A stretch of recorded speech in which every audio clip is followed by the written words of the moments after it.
Are you a podcaster? Maybe you've got that big idea and you're looking for a network to join. The multi-award-winning Ozcast network can get your content to eyes and ears all over the world. Join now for the first month free, and you could be featuring this sound at the beginning of your podcast. Ozcast. Simply head to ozcastnetwork.com for details.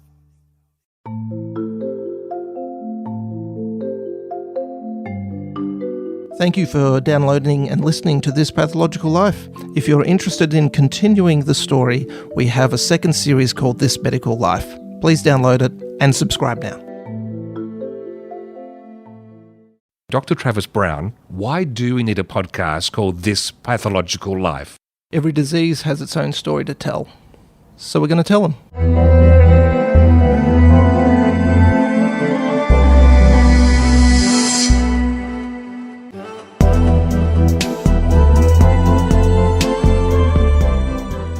So our family has a genetic condition called Fragile X. We only found out about it about 3 years ago when my nephew Flynn was diagnosed with Fragile X at the age of 7.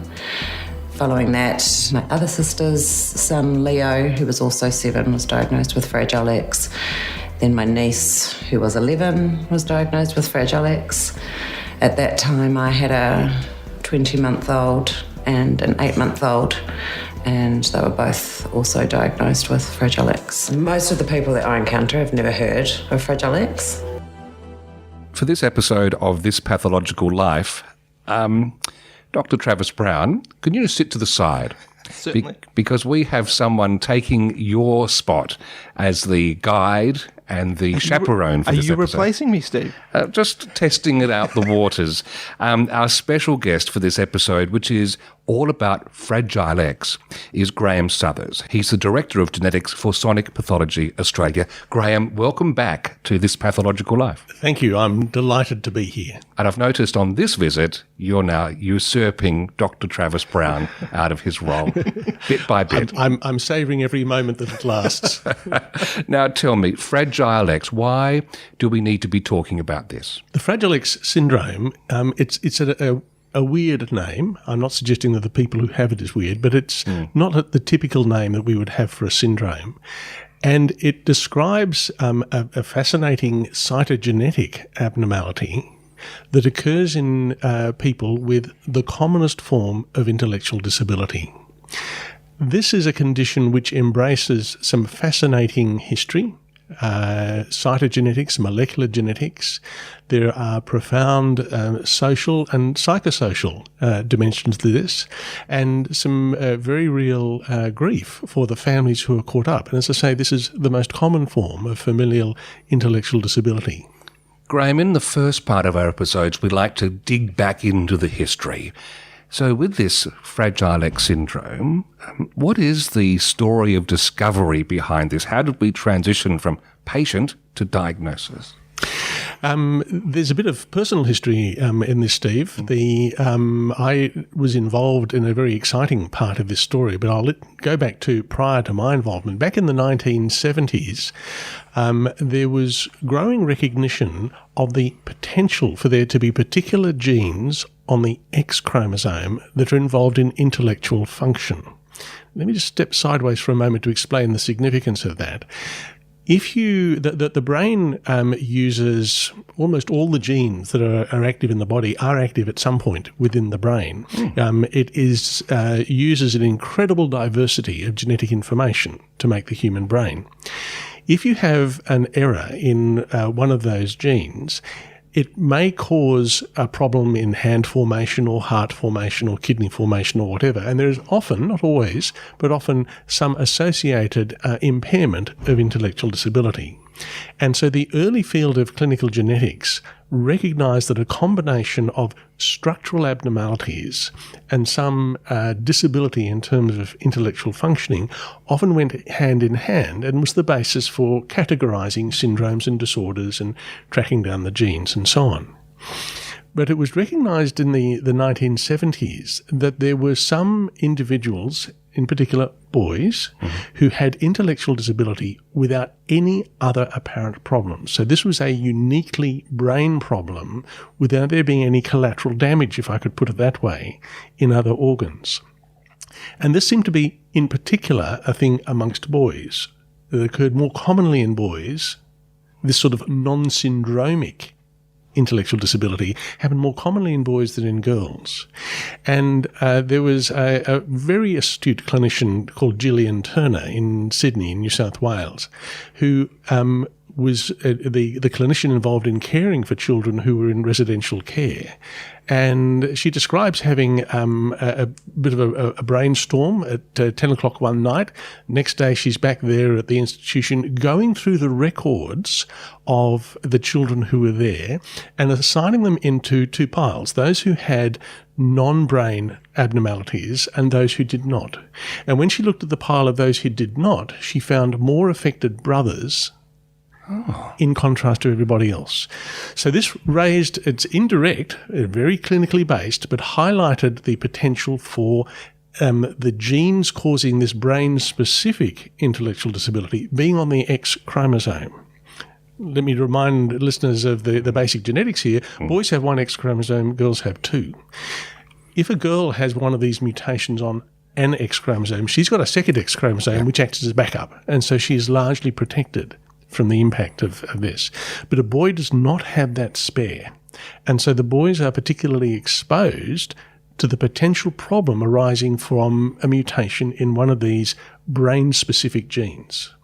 So what Gillian really founded was the field of X-linked mental retardation, as it was called then. We may refer to X-linked intellectual disability these days. And this was building on work from Robert Lurkey, who was a psychologist in the US, who had made some similar observations.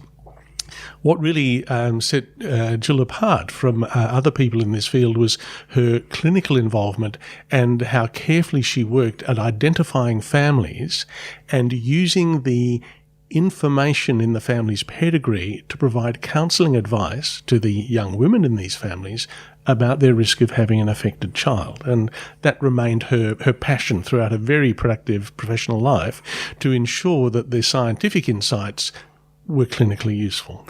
It's people like her, like Gillian, that just make my heart beat proudly for these people who have that and have the wherewithal to dig deeper and go above and beyond to find a discovery that affects so many people and can shed light on a scenario. They're our heroes. It's a great story. Yeah.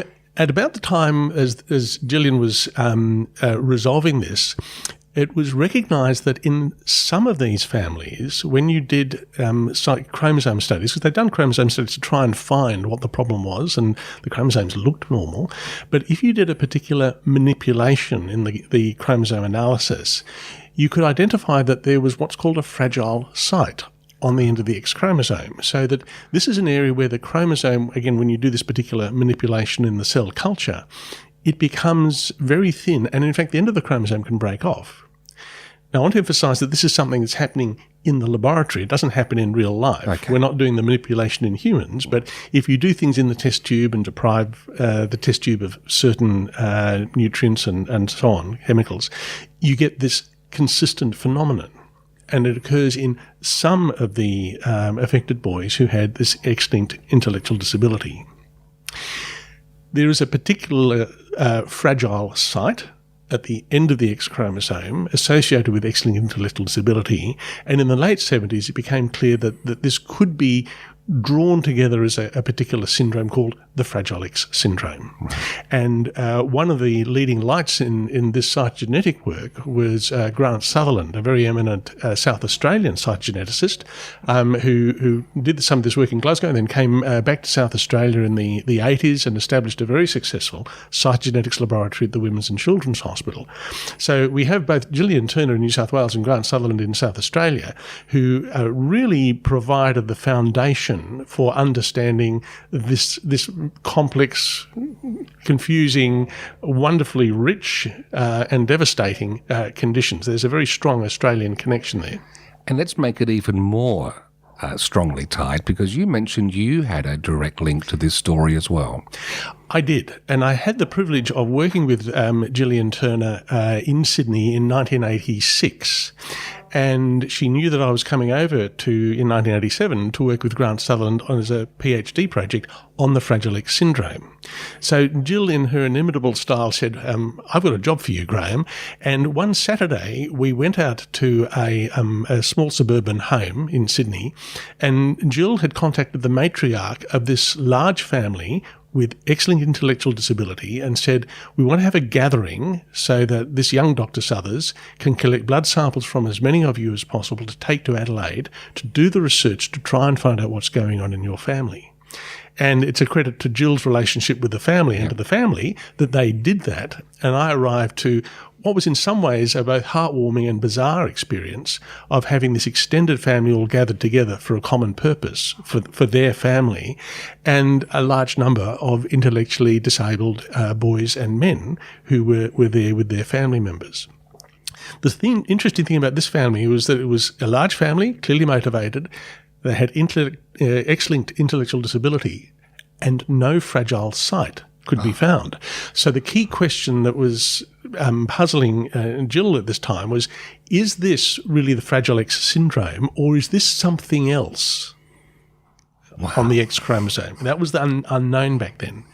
So in the course of the afternoon, we were able to take blood samples from about 30 members of this family, and I had the clinical information that Gillian and her co-workers had provided, came over to South Australia in 1987, and before tackling the Fragile X syndrome families themselves, Grant Sutherland got me to try and sort out with this particular family, is their abnormal gene close to the fragile site? So was this, in a sense, a masked form of Fragile X syndrome?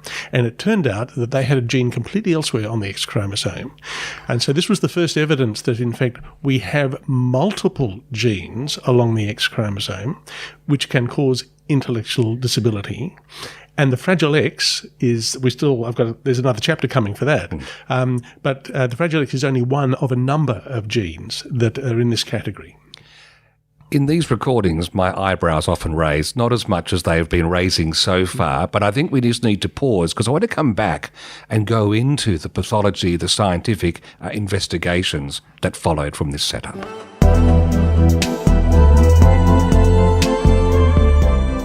He was scared of everyone. So whereas you'd walk around in the pram with my girls and, strangers would always come up and smile and, they'd smile back and get a response, Michael would scream if someone came up. That was, I guess, the first indicator to me that maybe something wasn't right. And I can remember I sent him to daycare early because I was going back to full-time work. And I remember when he was 1 saying to one of his lovely carers, do you think there's something wrong with him? And she going, oh, he's a little bit quirky. I felt like I wanted to cry when I was asking that because nobody wants there to be anything wrong with their child. You might have a suspicion and you don't want it to be true. Having narrowed that down, the question was, can we go from this small fragment of a chromosome to the actual mutation itself? And that was picked up by one of my colleagues, Dr. Sui Yu, who's a genetic pathologist here in Adelaide, and she was doing her PhD. She picked up where I left off, and she and again the team did an absolutely stunning job in using a different range of techniques, which I won't describe here, I'm not an expert in them, to identify the actual gene. And what they, and that was a singular event, there was a bit of a race happening, a friendly race, but nonetheless a race between an Australian group and a group in the US. Actually, 2 other groups in the US, and we did very well in this space. And I think the really important thing was clarification of the genetic basis of the Fragile X.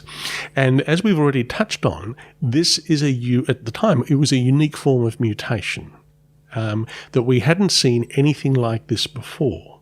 And so there was a lot of head scratching and a lot of creativity in thinking, how can we explain, it's easy in hindsight, but at the time, how can we explain these observations to account for the unusual genetics of the Fragile X?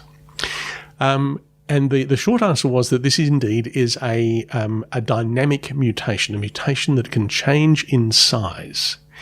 And the nature of the mutation is that it consists of a repeat. So if you remember that the DNA code is made up of A, G, T, and C, shorthand for the 4 chemicals that make up the genetic code, there is a particular repeat, a C, G, G. That triplet is repeated a number of times. And in folk who do not have the Fragile X syndrome, they can be anywhere between 5 and 54 of these repeats in the gene. I find that observation itself extraordinary. That's a tenfold difference in the number of repeats in this part of the gene, and yet it's part of just the normal variation that we see in the human race. It's a subject for another day. Yes. If you looked at boys who had the Fragile X syndrome, you found that they would have in excess of 200 of these repeats. They might have 250, they might have 2,500 or more. So a dramatic increase in the number of repeats, and that was very clearly associated with intellectual disability. What was then challenging was, what if you're in the middle zone? What if you've got between 55 and 200 repeats? What's the situation then? And that's what is now described as a premutation, where a person is intellectually normal but may have intellectually affected children.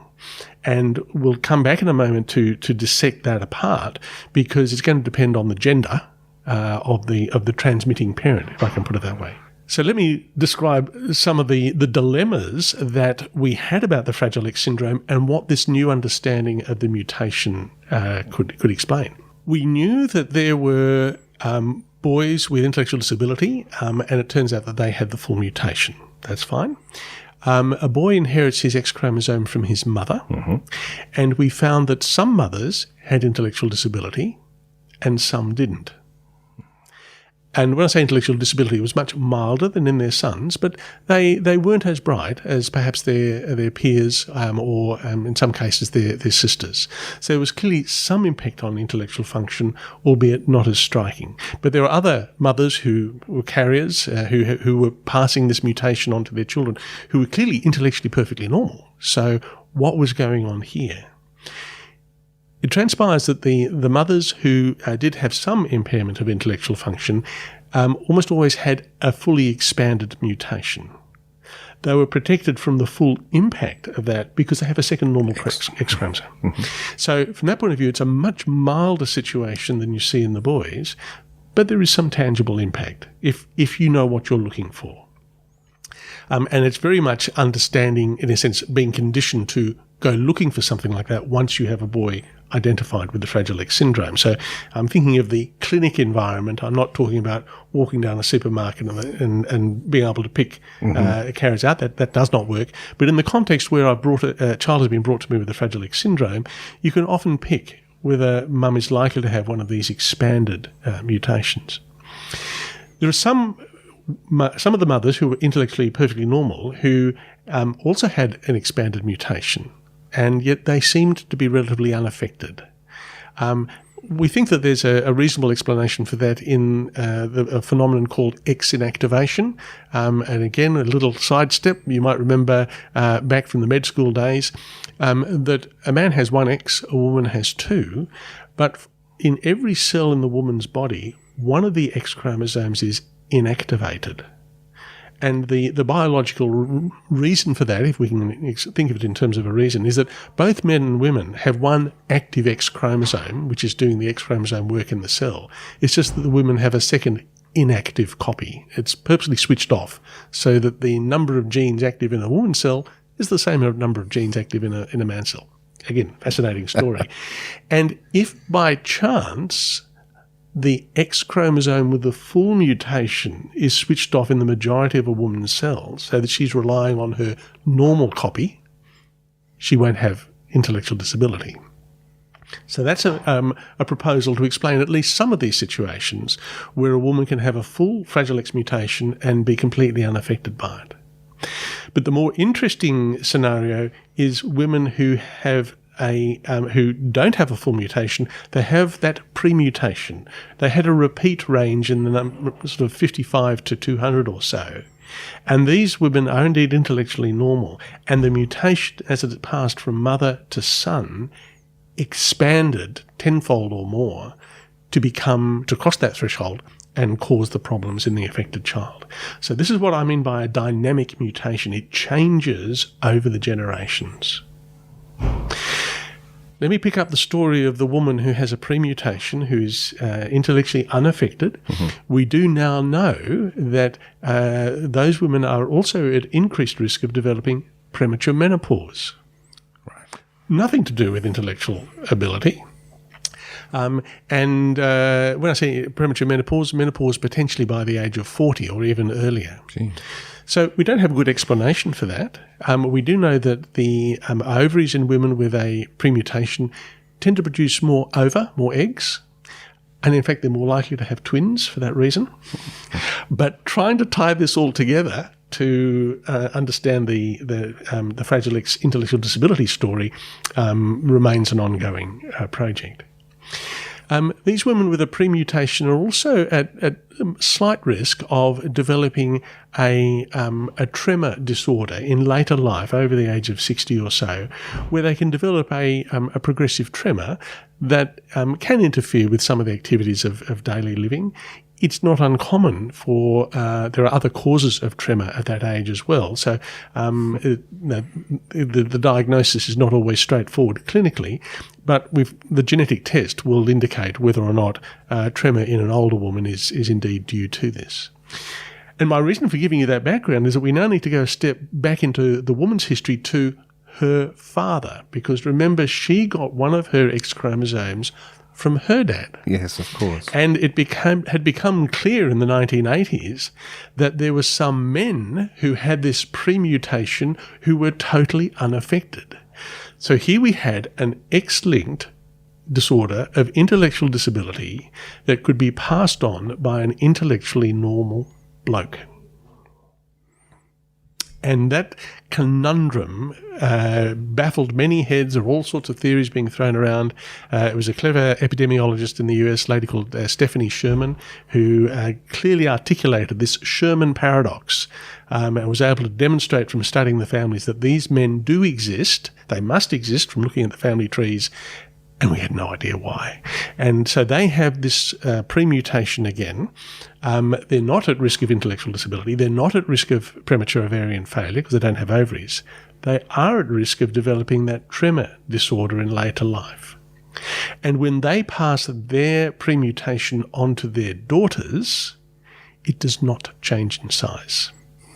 So every daughter of a man with a pre-mutation will be a pre-mutation carrier herself of the Fragile X.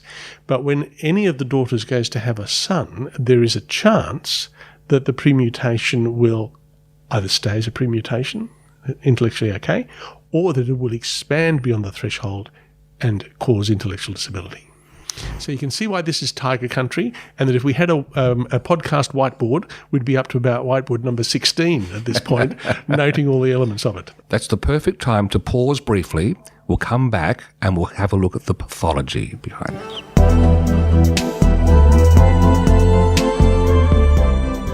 The most common physical feature of Fragile X syndrome is just how normal and ordinary an individual appears. This is important because people, including professionals, often mistakenly believe that if you have a genetic cause for your disabilities, then you will look different. There are some subtle aspects. The head can be slightly largish and longish, with protruding ears, which often flush with high levels of anxiety or emotion. There might be a high-arched palate, which can affect speech and language, and a longish flattened nasal bridge. The chin can be quite protruding, and usually there's quite widespread lax ligaments, hypermobile joints, flat feet, and occasionally some eye and hearing problems, and perhaps even some heart murmurs. I want to focus in a little bit more on the GP application of this. And just first of all, just some background. So how prevalent is Fragile X in the community? Good questions, Travis, and it is important that GPs be aware of this condition because it is so common, but it's also so challenging because it presents in different ways. There is no simple here's the presentation, do this test. It's a protein disorder, can present in different forms. So it also, that consideration also complicates studies of the prevalence of Fragile X in the general population. There are many causes of intellectual disability, and without doing the specific tests and doing it on a large population, you will potentially end up with some biased ascertainment. What we can say is that if you do a population study of healthy women, we find that about 1 in 250, 1 in 300 has a premutation. So that's very common in terms of genetic, a problem at the gene level. It's not a problem functionally for the woman in terms of her intellect, but there are the collateral problems that I had discussed earlier. When we look at the frequency of the Fragile X syndrome in terms of affected boys, it's about 1 in every few thousand. But I'm going to decline to be much more specific than that because the numbers do vary from different populations and different surveys. The challenge for the GP is to know when to think of doing the test. The test, by the way, has been rebated by Medicare for over 20 years now, and so there is a very good, reliable test for identifying full mutations and premutations. So this is helpful both for making a diagnosis and for helping inform women about their risk of having affected children, and potentially helping men work out whether they're at risk of affected grandchildren. But we could have quite a long discussion about the appropriateness and ethics of that. But I do want to flag that this test is readily available and any doctor can order it. So the question, come back to your question, when should it be considered? Despite the complexity, I'm going to touch on 4 particular scenarios. The first is where you have a child of either gender who is displaying evidence of developmental delay. And I say either, recognising that there are some girls who have this who will, it'll become evident early-ish in life that they've got that they've got intellectual disability of mild degree. And the reason it is important to identify these as soon as possible within a family is the parents, may be wanting to have further children. And the earlier you can make the diagnosis in a child, the less likely they are to have an affected brother. And it's just a matter of the parents having the information that they want to make informed reproductive choices. So I'm placing I think it is very important that the doctors who are commonly involved in providing the day-to-day care of young children be mindful of the possibility of intellectual disability, and that if that is there, then they either need to refer the child for paediatric assessment, and that would be the comprehensive way of doing it, or, if indicated, consider testing for the Fragile X syndrome. As I mentioned before, this is tiger country, and so referral for specialist advice may be the more appropriate path, but it's not a mandatory path. The second scenario is where a child has features of autism spectrum disorder. And for a child who has high intellectual function and some features of ASD, autism spectrum disorder, that combination commonly referred to as Asperger's syndrome, they're unlikely to have the Fragile X syndrome. But for children where the intellectual situation may be less clear, as may be the case with kids with autistic features, or children where there's intellectual disability, then it is worth, again, checking for the Fragile X syndrome. Fragile X is one of the causes of autism spectrum disorder. I've emphasised the importance of that testing in children. I've flagged that it's important for the parents so they can make informed reproductive choices if they're at that stage of their lives. It's also important for the child, for the support that they're going to need to have in school. It's important for teachers, for allied health professionals, and it is still, sadly, all too common for this diagnosis to be made in children in late primary school or even later. And that's not the way it should be. It's not fair on the child or the parents or indeed the teachers who've been trying to sort out what to do for this child. The other two areas where this testing is recommended is if a woman has premature ovarian failure, and a man or a woman who has evidence of a late onset tremor or ataxia. This is one of the causes of that. So one of the joys of being a GP is that you get to see everybody at multiple stages of life. One of the challenges of being a GP is that you need to cover everything across all of those stages of life. And Fragile X is just an exemplar of that because we have these issues in early and late stage life. So if a GP is considering, if Fragile X just pops up, let's say they've got a child in front of them, and they give clinical notes of intellectual disability or developmental delay. Is it a discussion about the child just testing, or do you actually recommend mum and dad be tested at the same time and go through that way? So it's a good question, and I'll circle back to my comment about specialist involvement, because intellectual disability, the evaluation and the overall management of a child with intellectual disability is a huge area, again, with all the domains and dimensions of life in a society.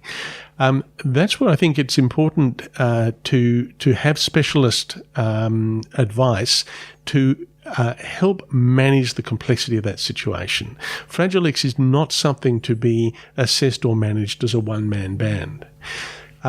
Within the context of that general practitioner specialist assessment, whether it be initiated by the paediatrician or whether it be arranged through the general practitioner in consultation with the paediatrician, you'd start with the child, because you want to make that's the child's the one who's presented to you with a diagnosis, Of course.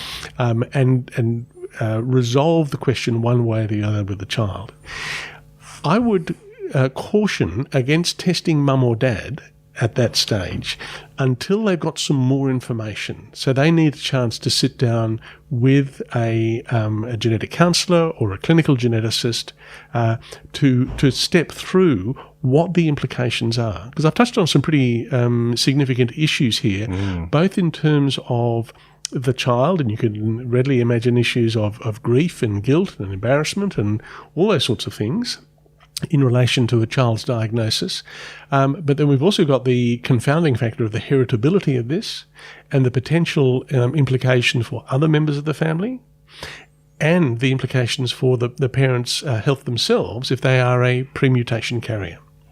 So it's best not to launch into the testing and to have a chance to educate a couple, give them time to work through things. The parental story doesn't have to be done in a hurry.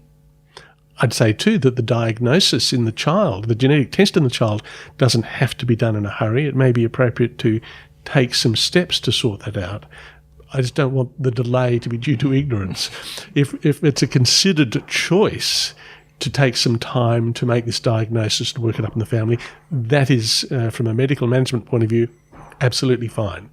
Just make sure you've got your eyes open and not missing something that should be resolved. Okay. From a laboratory point of view, the testing is hard, difficult, straightforward? Look, it's now routine. So this test is widely available through genetics laboratories around the world. From a technical point of view, it's actually one of the more difficult tests, because that particular CGG repeat is real. When it's repeated hundreds or thousands of times, it's really hard to get that measured accurately. And so some very inventive stuff has happened over the years to come up with particular tools, and there are now very particular devices that are used to measure this particular repeat. It needs, in a sense, a special box to be able to do the analysis rather than a generic tool that we could apply to everyone. Is there any last words you have for GPs in this area when they're thinking about Fragile X or developmental delay? Look, I think the challenging thing here is, in a sense, the pervasive nature of Fragile X, that it does crop up in different guises, in different ways.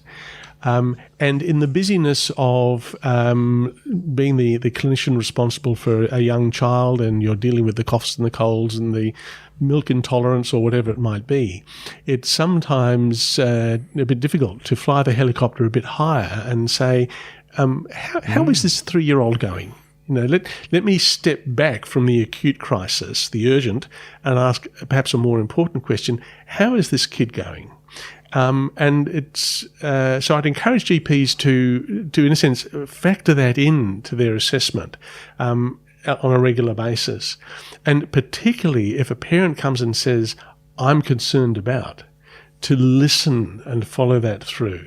My experience of that large Sydney family where we gathered and collected the blood samples to work out where this gene was located was that the grandmas, and there were a number of them, and the great-grandma, who was the matriarch, they were so valuable in helping to gather information about expected patterns of behaviour in the family. And they could clearly identify who was affected in their family and who wasn't, among both the men and women. And so listening to parents, to grandparents, to get that clue that if they think something's wrong, fly the helicopter a bit higher and ask the more searching question. So that would be my first take-home message. My second take-home message is this is too big for any one person. I don't profess to be an expert in the Fragile X. It's a multi-disciplinary challenge, which families will need all sorts of support and support each other. There are heartwarming stories, there are devastating stories out of this. And I think it's important that we as a society ensure that the resources are available to support people who are confronted with this. Let me close just with a little, as a historical anecdote. I mentioned that that premutation can stay stable for many generations before it expands. And a few years after the mutation was first described by the Adelaide team, there was a lovely little paper that came out from Sweden. Mm-hmm. And they, the clinicians had identified, I think, 6 boys with the Fragile X syndrome with expanded repeats.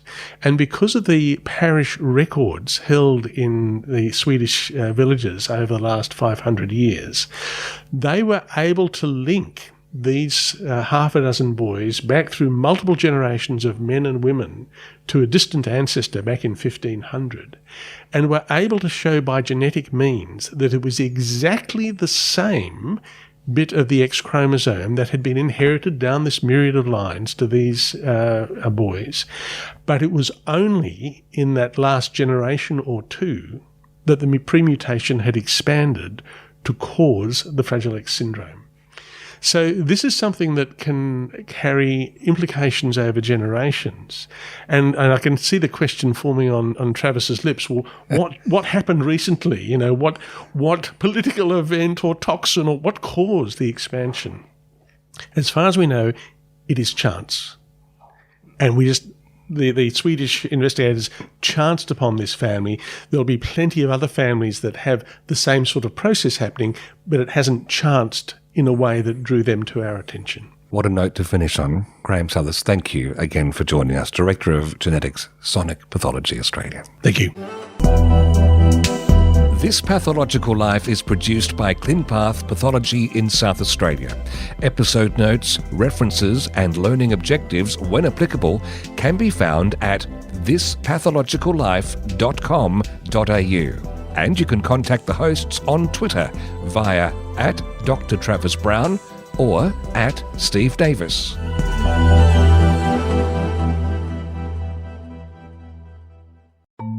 Thanks again for listening, and just a reminder, if you haven't done it yet, have a quick search in your podcast app for our second series, This Medical Life. Dr. Travis Brown has rolled up some extra guests, some extra topics, and we continue the story there, and we'd love to have you along. Are you a podcaster? Maybe you've got that big idea and you're looking for a network to join. The multi-award-winning Ozcast network can get your content to eyes and ears all over the world. Join now for the first month free, and you could be featuring this sound at the beginning of your podcast. Ozcast. Simply head to ozcastnetwork.com for details.